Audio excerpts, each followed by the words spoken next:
सबसे पहले मैं बहुजन समाज में जन्मे उन सभी संत गुरु महान पुरुषों को नमन करूंगा जिन्होंने बहुजन समाज के सम्मान के लिए, स्वाभिमान के लिए संघर्ष किया। ऐसे संत गुरु महान पुरुषों में संत रविदास जी, संत कबीरदास जी, संत गाडगे महाराज जी, गुरु घासीदास जी, नारायण गुरु जी, महात्मा ज्योतिबा फुले जी, पेरियार अहमद स्वामी नायकर जी, भारतीय संविधान के निर्माता भारत रत्न परम पूज्य बाबा साहब डॉक्टर भीमराव अंबेडकर जी और बहुजन समाज को इस देश के अंदर राजनीतिक रूप से तैयार करने वाले, इस देश के अंदर 85 और 15 का आंकड़ा समझाने वाले, इस देश के अंदर 6743 जातियों को बहुजन समाज के एक शब्द में प्रभावित करने वाले बहुजन समाज के महानायक मानवर कांसीराम साहब को भी नमन करता हूँ। साथ ही साथ भीम आर्मी भारत एकता मिशन के संस्थापक, आजाद समाज पार्टी कांशीराम के राष्ट्रीय अध्यक्ष और नगीना से लोकप्रिय सांसद एडवोकेट भाई चंद्रशेखर जी का सम्मान करता हूं। मंच पर उपस्थित हमारी पार्टी के प्रदेश के संगठन मंत्री, इस मंडल के प्रभारी अनिल गौतम एडवोकेट जी, उनके साथ मंडल प्रभारी की जिम्मेदारी संभाल रहे आपके जफर साहब मंच पर बैठे हैं।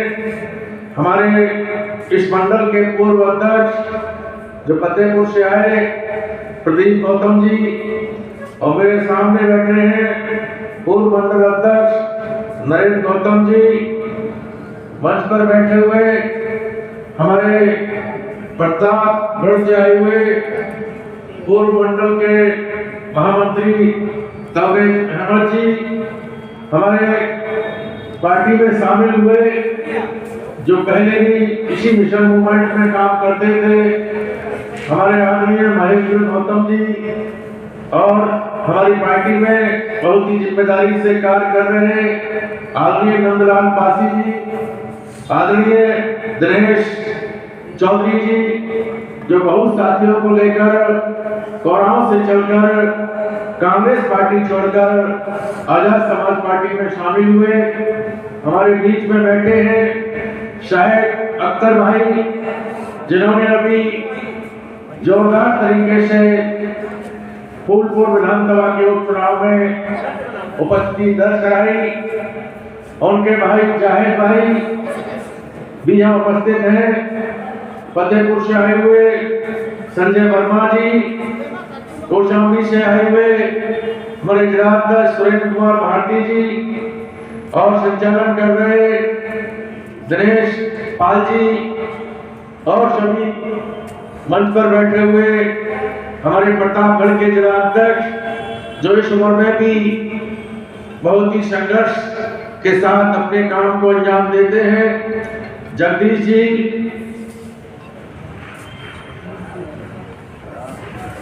साथ ही साथ हमारे नए साथी जुड़े मोहम्मद तनवीर अंसारी जी, अर्श अहमद जी, और सभी मेरे सामने बैठे हुए बहुत ही सम्मान के योग्य जिम्मेदार सम्मानित साथियों, और जो मीडिया का काम देख रहे हैं सभी सम्मानित मीडिया के साथियों,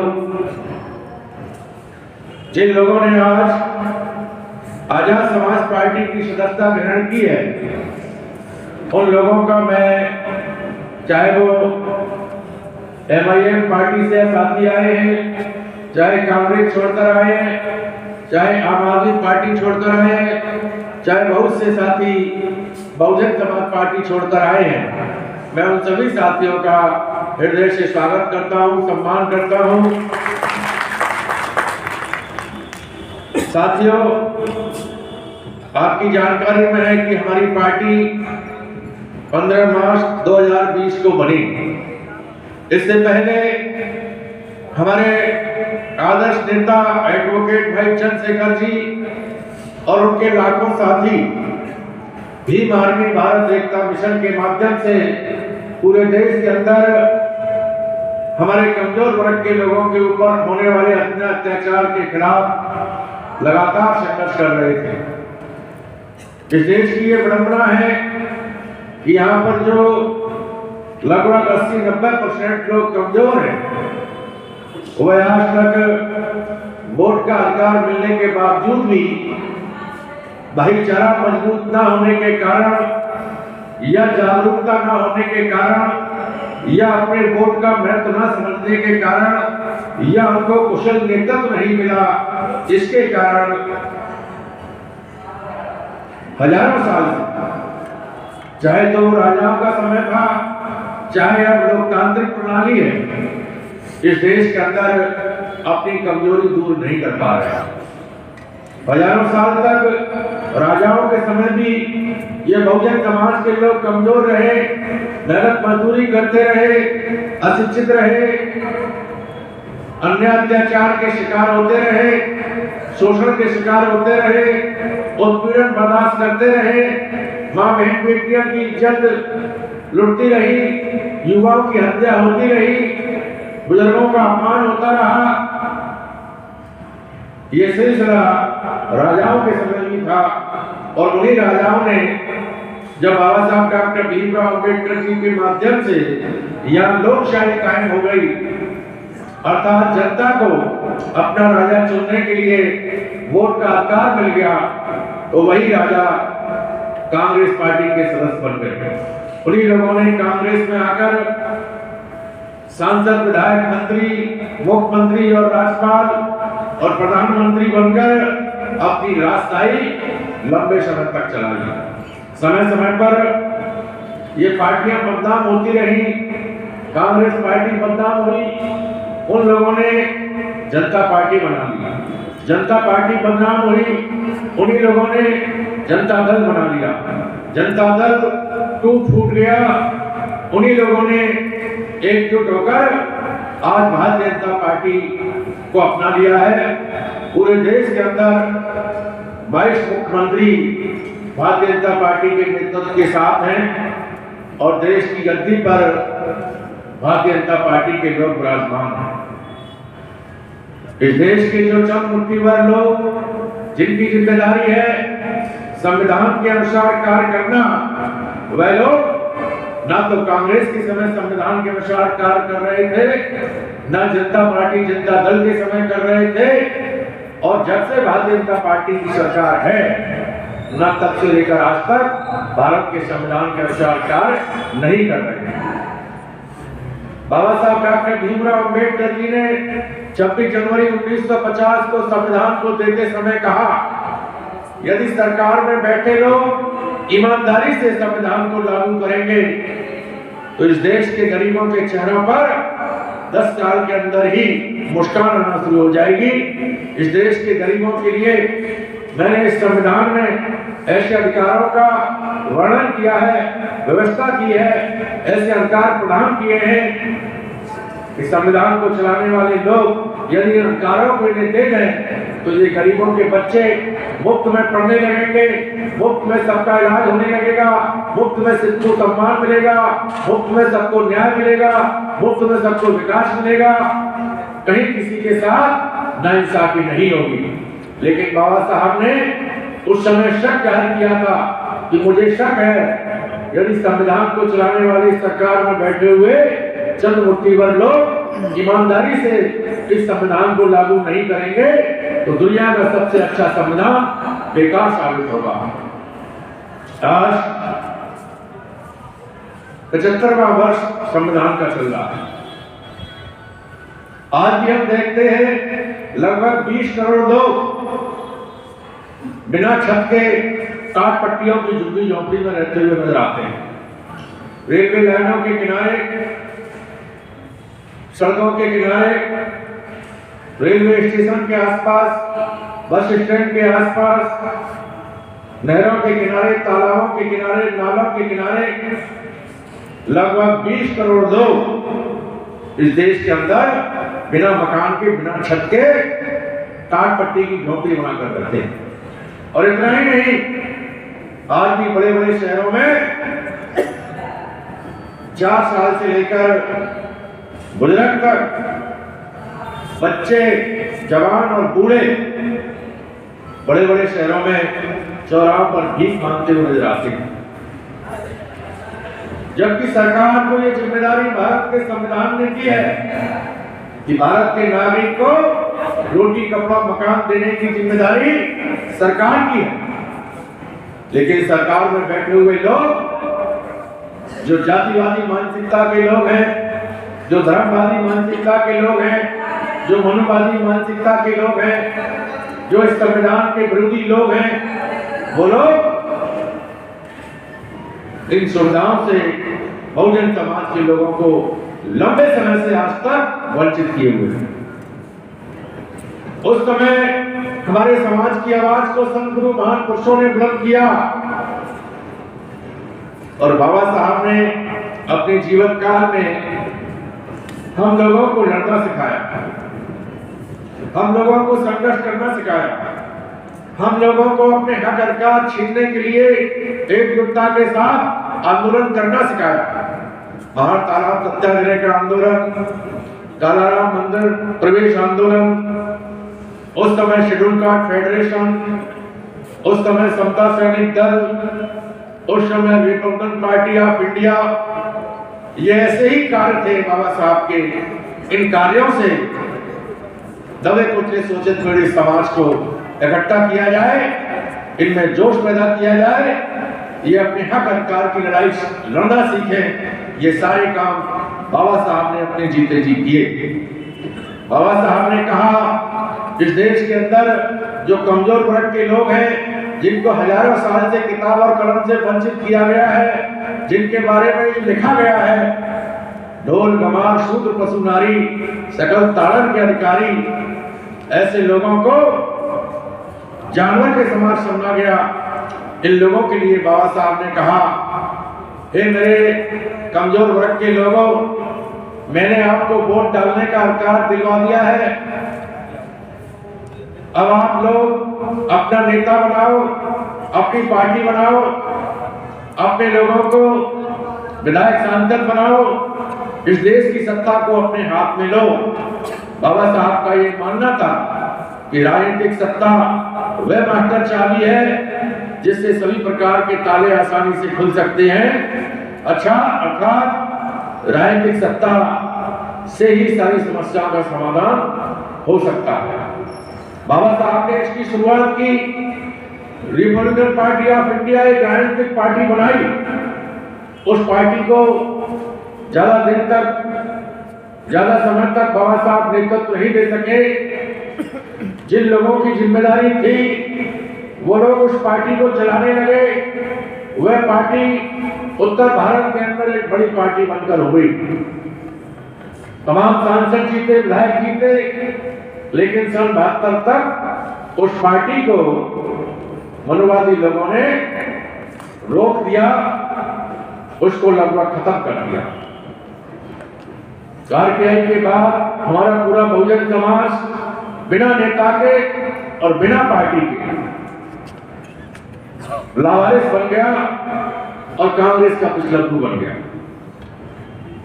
लंबे समय के बाद मानवर कांशीराम साहब ने बाबा साहब के विचारों को समझा, महात्मा ज्योतिबा फुले जी के विचारों को समझा, छत्रपति शाहू महाराज जी के विचारों को समझा और उन्होंने महसूस किया कि इस देश के अंदर मुझे बहुजन समाज का नेतृत्व करना चाहिए। उन्होंने अपनी क्लास वन की नौकरी छोड़ी, उन्होंने अपना घर परिवार छोड़ा, उन्होंने अपनी शादी नहीं की, उन्होंने पूरे देश के लोगों को जगाने का काम किया। उन्होंने पढ़े लिखे लोगों से शुरुआत करते हुए बाम से PS4 और BSc बनाकर इस देश में एक बड़ा आंदोलन खड़ा किया। रिक्शा चलाने वाले लोग मानवर कांशीराम साहब जिंदाबाद बोलने लगे, खेत खलियान में काम करने वाले लोग नारा लगाने लगे, वोट हमारा, राष्ट्र हमारा, नहीं चलेगा, नहीं चलेगा। दलित मुस्लिम मिलकर नारा लगाने लगे, दलित मुस्लिम करो विचार, कब तक सहोगे अत्याचार। अन्य पिछड़े वर्ग के लोग भी जागे, उन्होंने भी नारा दिया, दलित पिछड़ा जागेगा, चोर लुटेरा भागेगा। पूरे देश के अंदर जो बहुजन की बात करेगा वही देश में राज करेगा। झुग्गी झोंपड़ी करे पुकार, बदलो बदलो ये सरकार, 85 पर 15 का राज नहीं चलेगा, नहीं चलेगा। आरक्षण कोटा पूरा करो वरना कुर्सी खाली करो, मंडल रिपोर्ट लागू करो वरना कुर्सी खाली करो। जब ये नारे पूरे देश के अंदर लिखे गए, पूरे देश के अंदर गली गली मोहल्ले मोहल्ले गांव गांव में जब इन नारों को लोगों ने पढ़ा समझा तो बहुजन समाज के लोगों में भाईचारा पैदा हुआ। बहुजन समाज के लोग जो 6743 जातियों में बटे थे वो भाईचारा बनाने लगे, एकजुट होने लगे। पूरे देश के अंदर सांसद विधायक, चाहे वो कर्नाटक स्टेट हो, चाहे वो आंध्रा हो, चाहे वो दिल्ली हो, चाहे उत्तर प्रदेश, बिहार, उत्तराखंड, अधिकतर राज्यों में उस आंदोलन के लोग विधायक बने, सांसद बने। और देश के सबसे बड़े प्रदेश उत्तर प्रदेश के अंदर उस आंदोलन के मुख्यमंत्री भी बने। लेकिन जिस प्रकार से चंद मुट्ठी भर लोगों ने हमारे पहले आंदोलन को खत्म किया, आरपीआई को, ठीक उसी प्रकार से उन्हीं लोगों ने हमारे नेताओं की नीति को समझा, नियत को समझा और उनको अपने जाल में फंसाया और उस आंदोलन को भी खत्म करने का काम इन मनोवादी ताकतों ने कर दिया। जब उनका एक आंदोलन खत्म होता है कांग्रेस, तो वो दूसरा खड़ा कर देते हैं जनता पार्टी। जब दूसरा आंदोलन खत्म होता है तो तीसरा आंदोलन खड़ा कर देते हैं जनता दल। जब तीसरा आंदोलन खत्म होता है तो चौथा आंदोलन खड़ा कर देते हैं भारतीय जनता पार्टी। तो मेरे बुजुर्गों, नौजवान साथियों, हम लोगों को भी उनसे सीखना चाहिए। जब हमारा पहला आंदोलन आरपीआई खत्म हुआ तो हमने दूसरा आंदोलन खड़ा किया बीएसपी। जब दूसरा आंदोलन खत्म हो रहा है तो हमको तीसरा आंदोलन एडवोकेट भाई चंद्रशेखर आजाद के नेतृत्व में आजाद समाज पार्टी खड़ी कर देनी चाहिए। यदि हम इस देश के अंदर मान सम्मान और स्वाभिमान चाहते हैं, हम चाहते हैं कि हमारे बच्चों को फ्री में शिक्षा मिले, हम चाहते हैं कि हमारे पढ़े लिखे बच्चों को नौकरियां मिले, हम चाहते हैं कि हमारे लोगों का इलाज फ्री में हो, हम चाहते हैं कि हमारे लोगों को न्याय फ्री में मिले, हम चाहते हैं कि हमारे लोगों को विकास के कार्य फ्री में मिले, हम चाहते हैं कि हमें इस देश के अंदर जाति और धर्म के आधार पर नहीं आंका जाए, हमें क्वालिटी के आधार पर आंका जाए। हम भी इस देश के नागरिक हैं, हम भी इस देश के अंदर खून पसीना बहाने वाले लोग हैं। हम इस देश के अंदर गुलामी नहीं करेंगे, नहीं करेंगे, नहीं करेंगे। हमें इस देश के इस जज्बे के साथ आगे बढ़ना चाहिए। ये काम केवल सत्ता में बैठकर ही संभव है। सत्ता से बाहर जब तक हम रहेंगे हमारी आर्थिक स्थिति ठीक नहीं होगी, हमको मान सम्मान स्वाभिमान नहीं मिलेगा, हमारे बच्चों को अच्छी शिक्षा नहीं मिलेगी, हमारे पढ़े लिखे बच्चों को नौकरियां नहीं मिलेंगी। इसलिए सत्ता जरूरी है और सत्ता के लिए नेता जरूरी है, पार्टी जरूरी है। हमारे पास नेता, संघर्ष करने वाला नेता, निर्भीक नेता, निडर नेता एडवोकेट भाई चंद्रशेखर आजाद है। हमारी पार्टी आजाद समाज पार्टी है।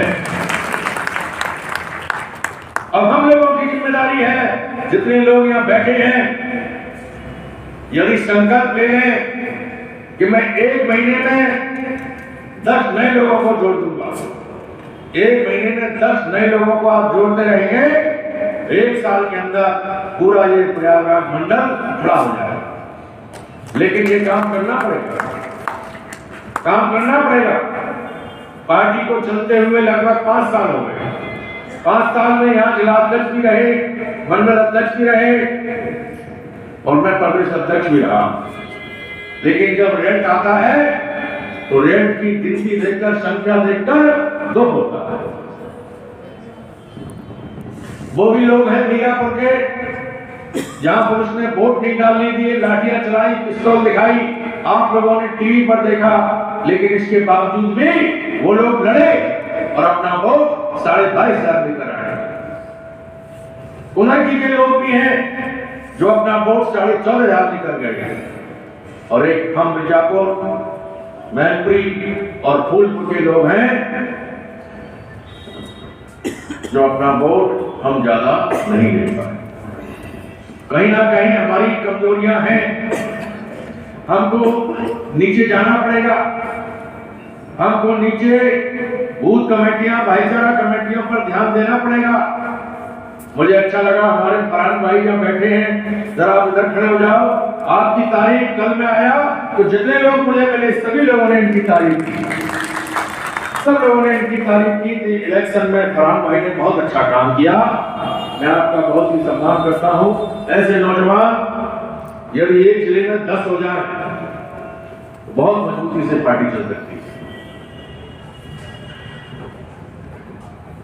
रिजल्ट को देखने के बाद पार्टी हाईकमान ने ये निर्णय लिया कि जहां चुनाव हुआ कमेटियां भंग कर दी जाए। साथ ही साथ जो लोग 6 मंडल देख रहे थे, 3 मंडल देख रहे थे, उन कमेटियों को भी भंग किया जाए। सारी कमेटियां भंग हो गई। नए स्वरूप में संगठन बनाया जाए। नए स्वरूप के तहत प्रत्येक मंडल में मंडल प्रभारियों की नियुक्ति हो गई।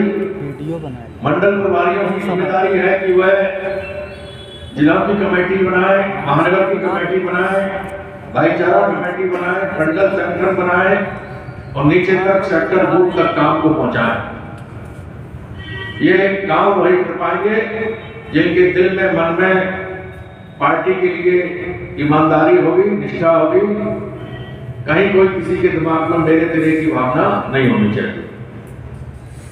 जिसमें क्वालिटी होती है वो व्यक्ति अपने काम से संदेश देता है, जिसमें क्वालिटी नहीं होती है उसका काम उसकी क्वालिटी का संदेश देता है।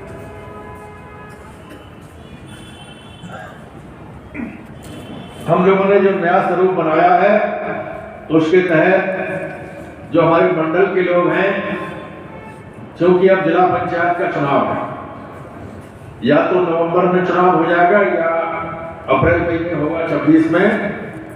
यदि 5 साल के आधार पर हुआ तो मई 26 में चुनाव होगा जिला पंचायत। और यदि इन्होंने पहले करा दिया, जैसा 8 दिन पहले 10 दिन पहले अखबारों में निकला था कि वो कोरोना की वजह से 6 महीने बढ़ा दिए थे, तो उस हिसाब से होता है तो नवंबर 25 में चुनाव हो जाएगा। हमारी पार्टी हाईकमान ने ये तय किया है कि हमको जिला पंचायत के चुनाव को ध्यान में रखते हुए अपने संगठन को तैयार करना है। इसके लिए जो मंडल के प्रभारी हैं वो प्रत्येक जिले की जो ग्रामीण विधानसभा है, हर ग्रामीण विधानसभा में एक जिला प्रभारी जिला कमेटी में रखेंगे और वह जिला प्रभारी अपनी उस विधानसभा का इंचार्ज होगा। जिले के अंदर जितने देहात की विधानसभा हैं उतने ही जिला प्रभारी हैं, और जितने जिले के अंदर ब्लॉक हैं, आप में से कोई व्यक्ति खड़े होकर बता सकते हैं प्रयागराज जिले में कितने ब्लॉक हैं? 23 कोई दूसरा व्यक्ति बताए? 23 ब्लॉक।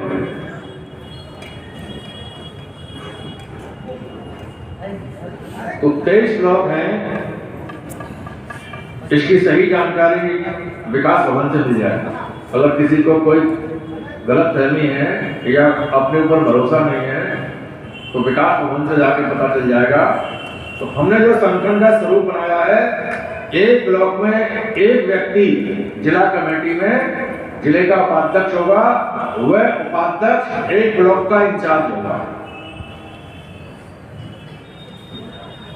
एक ब्लॉक में एक व्यक्ति जिला कमेटी का उपाध्यक्ष उस ब्लॉक का इंचार्ज होगा। तो जितने ब्लॉक हैं जिले के अंदर उतने जिला कमेटी में जिला उपाध्यक्ष। विधानसभा कमेटी बनेगी, एक विधानसभा में 8 या 9 वार्ड होते हैं जिला पंचायत। तो विधानसभा कमेटी में यदि 8 वार्ड हैं विधानसभा में तो 8 उपाध्यक्ष बनेंगे। एक उपाध्यक्ष एक वार्ड का इंचार्ज होगा। इस प्रकार से हमको अपने उस वार्ड तक पहुंचना है जिस वार्ड को हमें तैयार करना है। भाईचारा कमेटी में मंडल से शुरुआत होगी।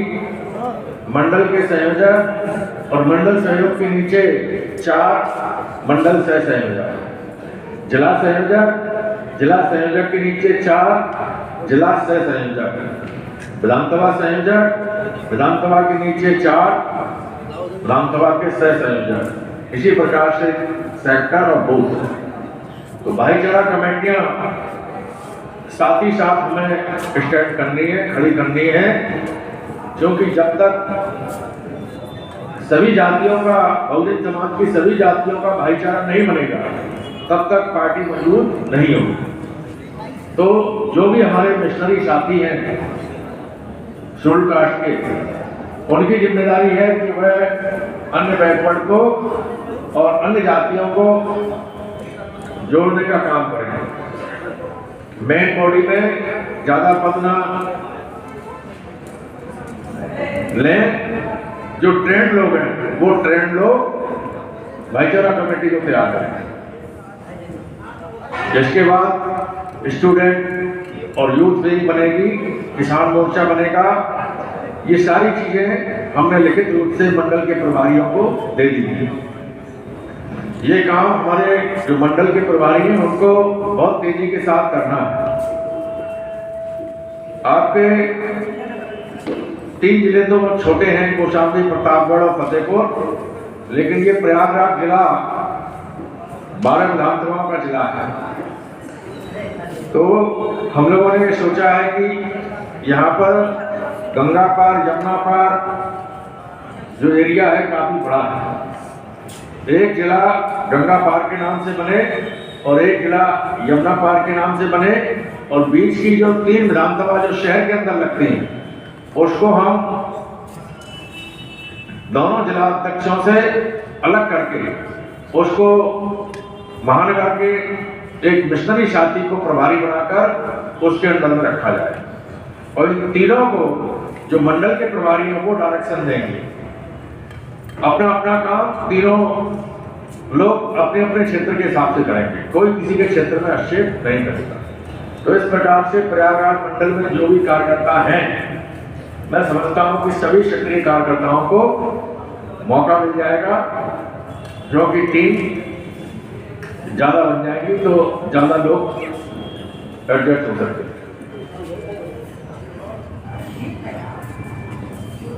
अब बात रही पार्टी को मजबूत करने की, तो जिनको काम दिया जा रहा है उनके लिए हमने ये हिदायत दी है, निर्देश दिया है कि जो मंडल के पदाधिकारी हैं वो 1 महीने में कम से कम 15 मीटिंगें अनिवार्य रूप से करेंगे, और जो जिला कमेटी है वो कम से कम 1 महीने में 20 मीटिंग करेगी। अब मीटिंग का विवरण अपनी डायरी में लिखेंगे। डायरी में साफ लिखा होना चाहिए तारीख, स्थान, कितने लोग आए, उनमें से 10 लोगों के नाम, उनके मोबाइल नंबर। हर महीने समीक्षा मीटिंग आप लोग मंडल पे करेंगे, जिला अध्यक्ष अपने जिले पे करेंगे, और मैं चूंकि प्रदेश का अध्यक्ष हूं तो मैं मंडल के प्रभारियों की समीक्षा मीटिंग लखनऊ में किया करूंगा प्रत्येक महीने। वहां आप लोगों की डायरियां चेक होंगी, और जो 10 लोगों के नाम और मोबाइल नंबर आप लिखकर लाए हैं उनमें से किसी भी व्यक्ति से बात की जाएगी कि आपके यहाँ मीटिंग हुई या नहीं। तो फर्जीवाड़ा बिल्कुल नहीं होना चाहिए, ईमानदारी से काम होना चाहिए। जिसके पास समय है, जिसका मन है, उन लोगों को जिम्मेदारी लेनी चाहिए। मीटिंग एक व्यक्ति की वो मानी जाएगी जो स्वयं उसके द्वारा लगाई गई हो। जैसे ये मीटिंग मेरे द्वारा लगाई गई है तो मैं इसको अपनी मीटिंग कह सकता हूँ। जिलाध्यक्ष के द्वारा कहीं मीटिंग लगाई गई है तो वो जिलाध्यक्ष की मीटिंग मानी जाएगी। विधानसभा अध्यक्ष के द्वारा कोई मीटिंग लगाई गई है तो वो विधानसभा अध्यक्ष की मानी जाएगी। अब इस मीटिंग में इतने सारे लोग बैठे हैं तो ये इनकी मीटिंग नहीं मानी जाएगी। ये अपनी डायरी में नहीं लिखेंगे कि फलानी तारीख को आप आए थे, उस मीटिंग में भी हम मौजूद रहे। वो आप मौजूद रहे ठीक है, लेकिन ये मीटिंग आपकी नहीं है। ये मीटिंग मैंने बुलाई है। तो इसी प्रकार से सभी लोग व्यक्तिगत बुलावे वाली मीटिंग को अपनी माने। आप मंडल के प्रभारी हैं, किसी भी गांव में जाके आप मीटिंग कर सकते हैं, किसी भी विधानसभा में जाके आप मीटिंग कर सकते हैं। तो आपके द्वारा बुलाई गई मीटिंग आपकी मीटिंग मानी जाएगी। आप अपने जिलाध्यक्ष से कहिए भाई मेरी मीटिंग कोराव विधानसभा में लगवाइए, तो वो मीटिंग आपकी मानी जाएगी। यदि आपने नहीं कहा है और जिलाध्यक्ष ने अपने स्तर से मीटिंग बुला ली और आपको कहीं से पता लग गया आप जाके बैठ गए, तो वो मीटिंग आपकी नहीं होगी, वो मीटिंग जिलाध्यक्ष की होगी। सीधा सीधा मतलब है जो मीटिंग आप बुलाना चाहते हैं वो मीटिंग बुलावे वाली मीटिंग ही आपकी मानी जाएगी। किसी की मीटिंग में जाके आप बैठ गए वो नहीं मानी जाएगी। तो ये स्थिति स्पष्ट होनी चाहिए, किसी के अंदर गलत फहमी नहीं होनी चाहिए। तो ये 15 मीटिंग मंडल के प्रभारियों को अनिवार्य रूप से प्रत्येक महीने करनी है। अब ये निर्देश हमने 12 और 13 तारीख को जब मंडल के प्रभारी लोग बनाए थे तब प्रदेश कार्यालय में दिया था, और इनका हमने जो पत्र डाल दिया इनकी जानकारी में तो 12 और 13 तारीख को ही हो गया, लेकिन लिखित रूप से 17 तारीख को पूरे उत्तर प्रदेश के ग्रुपों में डाल दिया गया। तो ये 17 तारीख से ही इनका काम 18 तारीख से शुरू हो गया, और 18 तारीख को जनवरी में 1 महीना हो जाएगा। तो मंडल के प्रभारियों को हम 21 तारीख को लखनऊ बुलाएंगे। तो मैं कहना चाहता हूं कि आप 21 तारीख से पहले अपनी डायरी में 15 मीटिंग लिख लीजिए। चाहे आपको एक दिन में 3 मीटिंग करनी पड़े, चाहे 2 करनी पड़े, चाहे 1 करनी पड़े। आपने अब तक नहीं की तो ये आपकी गलती है।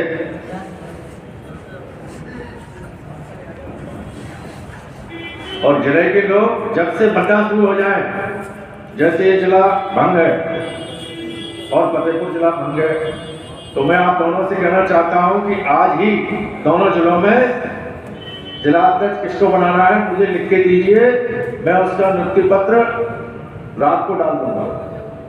तो कल से उनका काम शुरू हो जाएगा। और ये जो प्रतापगढ़ जिला है वो तो भंग है ही नहीं, वो तो बैठे हुए हैं अध्यक्ष जी, तो उनको अपना काम जो 20 मीटिंग का है जिला अध्यक्ष और जिले की कमेटी के लोगों का उन्हें करना चाहिए। अब ये काम जैसे 20 मीटिंग जिला कमेटी को करनी है या 15 मीटिंग मंडल के कमेटी के लोगों को करनी है 1 महीने में, यदि किसी ने 10 कर ली और बाकी नहीं की तो उनको समीक्षा के समय चेतावनी देकर दूसरे महीने का काम दिया जाएगा कि दूसरे महीने की मीटिंग प्लस जो आपकी पीछे की रह गई है वो दोनों महीनों में मिला के कंप्लीट कर लीजिए। दूसरे महीने में भी नहीं कर पाए तो तीसरा महीना आपको और मिलेगा। 3 महीने में नहीं कर पाए तो चौथे महीने में आपके पद के आगे कार्यवाहक लिख जाएगा। पार्टी ये मान लेगी कि अब आप पर ज्यादा भरोसा करना ठीक नहीं है, अब हमको दूसरे साथियों को मौका देना चाहिए। और चौथा महीना आपका करो और मरो वाली कहावत है वो वाला होगा। यदि आपको पार्टी में इंटरेस्ट है और आप अपने पद की गरिमा समझते हैं तो 4 महीने का दिया हुआ काम आप 4 महीने में कंप्लीट कर लेंगे। जब समीक्षा होगी तो आप 4 महीने का काम करके पूरा ले आएंगे तो आगे आप पदाधिकारी रहेंगे। यदि 4 महीने में भी आप काम नहीं कर पाएंगे तो पार्टी समझ लेगी कि आपके अंदर क्षमता नहीं है, आपके ऊपर भरोसा करना बेकार है, तो आपको चौथे महीने के बाद हटा दिया जाएगा।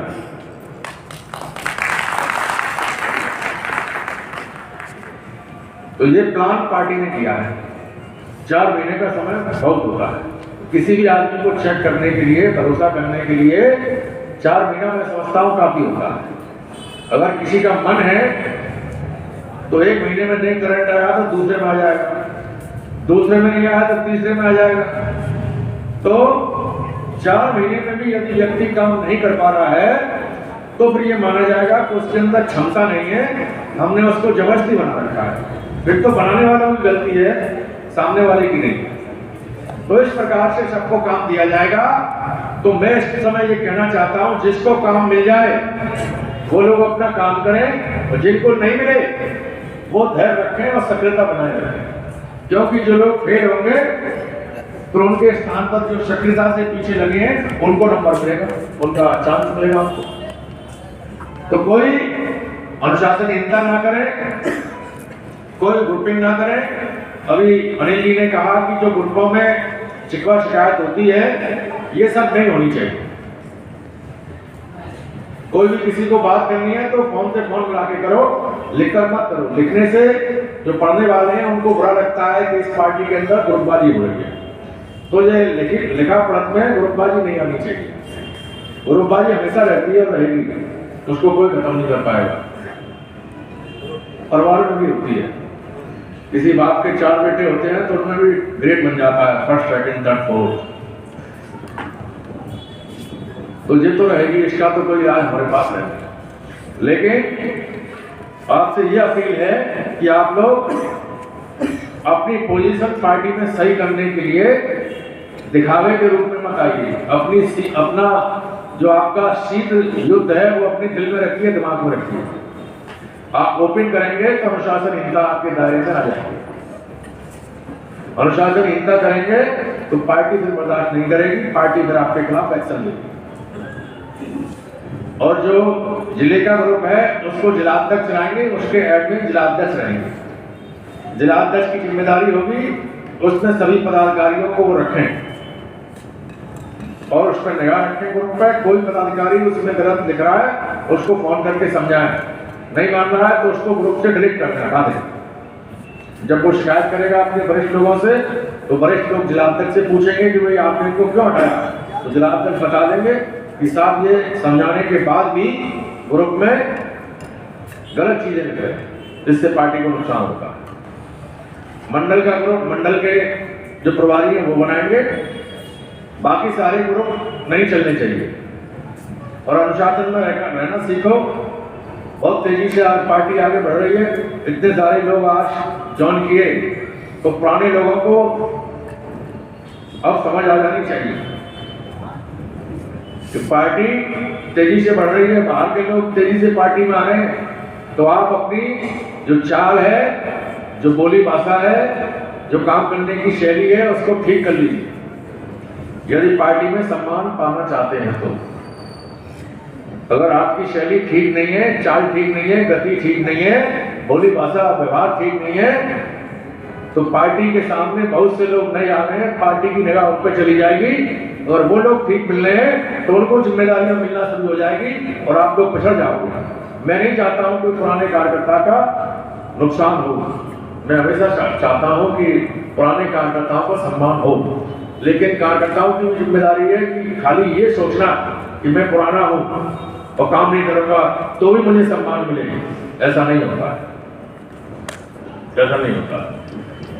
मैं भी पुराना हूं, मैं 21 वर्ष की उम्र से इस मिशन में काम कर रहा हूं, लेकिन आज मैं 18 जुलाई को 60 साल का हो जाऊंगा। अब भी मैं काम कर रहा हूं। मैं काम इसीलिए कर रहा हूं, मुझे मालूम है मैं काम नहीं करूंगा तो पिछड़ जाऊंगा और मैं नहीं पिछड़ना चाहता हूं, इसलिए मैं काम कर रहा हूं। तो जिसको भी आगे रहना है वो अपना काम करो, सार्थक काम करो। आपका पार्टी हाईकमान आपसे खुश रहे, आपके ऊपर भरोसा रखे, आपके ऊपर विश्वास करे, ऐसा काम करो। शिकायतें नहीं मिलनी चाहिए और देते समय किसी से लेन देन मत करो। हाँ, एक और मुझे जानकारी मिली, याद आ गया, जिला पंचायत के चुनाव के जैसे जैसे समय नजदीक आएगा तो बहुत से लोग चुनाव लड़ने के लिए जिला अध्यक्ष जी के पास आएंगे, मंडल प्रभारियों के पास आएंगे, पार्टी के जिम्मेदार लोगों के पास आएंगे। तो आप लोग किसी को अभी से चुनाव लड़ने के लिए हाँ नहीं करेंगे, किसी की टिकट डिक्लेयर नहीं करेंगे, क्योंकि टिकट डिक्लेयर होगी तो उसकी एक कमेटी बनेगी, वो कमेटी डिक्लेयर करेगी। कहीं कहीं हमारे पश्चिम के अंदर लोगों ने लिखना शुरू कर दिया संभावित वार्ड प्रत्याशी, भावी वार्ड प्रत्याशी। तो हमने उनको रोका, भाई आपको किसने कह दिया भावी प्रत्याशी? तो ऐसा मत कीजिए।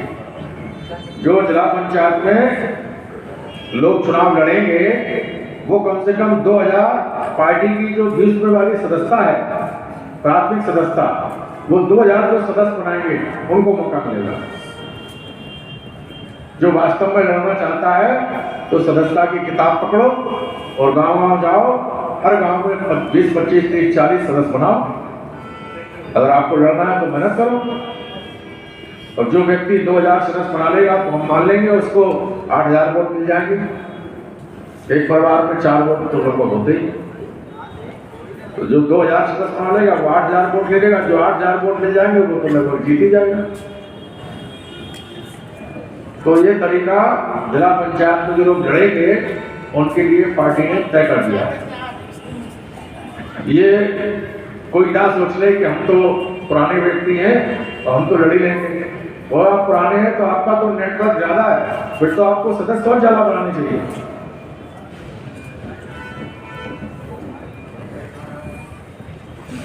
तो ज्यादा ना कुछ कहते हुए समीक्षा हो गई। हमारे प्रत्याशी जी ने, शायद भाई ने अपनी स्पीच में बता दिया। उन्होंने चुनाव अच्छा लड़ा, पैसा भी खर्च किया, एक मैसेज भी दिया, पार्टी का मैसेज दिया, अच्छा चुनाव हुआ। कहीं हमारी बूथ कमेटी नहीं है, कहीं सेक्टर कमेटी नहीं है, कहीं भाईचारा कमेटी नहीं है, बस्ते ठीक से नहीं लग पाए, इसलिए कहीं ना कहीं तो कमी है जिससे वोट कम मिला है। तो ये तो मैं बोलूँ तो ठीक, नहीं बोलूँ तो ठीक, कहीं ना कहीं तो कमी है जिसकी वजह से वोट कम मिला है। और ये आप ही के यहाँ नहीं, जहाँ जहाँ वोट कम मिला है ये सभी जगह कमी है। इसका मतलब ये है कि हमारी पार्टी में जो पदाधिकारी हैं, कार्यकर्ता हैं, हो सकता है कि अभी वो इतने क्षमता वाले नहीं थे जितना पार्टी ने उनसे उम्मीद की थी। तो अब काफी नए लोग आ रहे हैं, उनमें क्षमता भी है, तो ये सब लोग मिलजुल कर पार्टी को मजबूत करेंगे। और ये हमारे दोनों मंडल के प्रभारी, हमारे प्रदीप गौतम मंडल के अध्यक्ष रहे हैं, नरेंद्र गौतम मंडल के अध्यक्ष रहे हैं, और भी सीनियर साथी हैं, अखिलेश जी, ये सभी लोग बहुत जिम्मेदार साथी हैं। आप सबकी जिम्मेदारी है कि प्रयागराज मंडल में पार्टी को मजबूत करो। जिम्मेदारी सबको मिलेगी, किसी को कहीं, किसी को कहीं, किसी को आगे, किसी को पीछे, बचेगा कोई नहीं। तो इसलिए किसी के दिमाग में ये नहीं रहना चाहिए कि मैं इतना पुराना हूं, मुझे कोई जिम्मेदारी नहीं मिल रही है। जिम्मेदारी सबको मिलेगी। अभी काम संगठन का चल ही रहा है। तो मैं पुनः अपनी बात खत्म करने से पहले उन सभी साथियों का स्वागत करता हूं जिन्होंने आज पार्टी की सदस्यता ग्रहण की। और आज जो तमाम साथी भाई चंद्रशेखर जी के संघर्ष से प्रभावित होकर पार्टी में आए, मुझे अच्छा लगा। एक के साथ 60-70 लोग आए, किसी के साथ 20-25 लोग आए, किसी के साथ 40-50 लोग आए। 3 ग्रुप के लोगों ने आज पार्टी में सदस्यता ग्रहण की है। भाई के लोग आए और 2 ग्रुप कांग्रेस के आए और कुछ लोग बीएसपी के भी थे, उन्होंने पार्टी ज्वाइन की, कुछ आम आदमी पार्टी के भी थे। तो ये अच्छी बात है और ये सिलसिला लगातार चल रहा है। मैं आपको बताऊं, हमने पश्चिम में भी मीटिंग की तो वहां भी हर मीटिंग में इसी प्रकार से ज्वाइनिंग हो रही है। पूरे प्रदेश में, पूरे देश में ज्वाइनिंग का सिलसिला चल रहा है।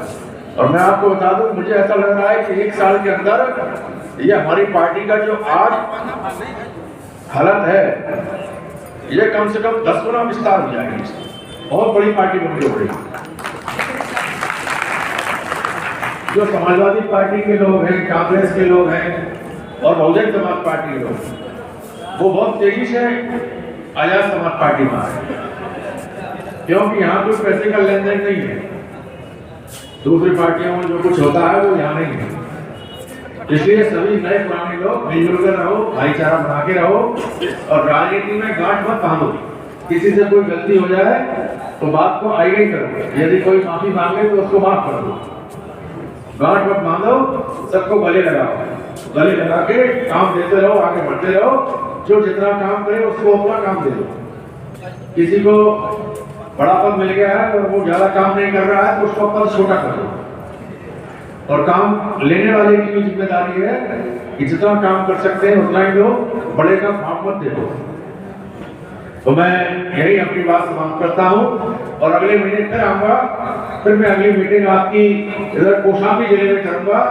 कौशाम्बी में आप सब लोगों की फिर समीक्षा होगी कि आप लोगों ने कितना काम किया, कितना नहीं किया। इन्हीं सब बातों के साथ आप सबका बहुत बहुत धन्यवाद। सबको जय भीम, जय भारत, खुदा हाफिज़।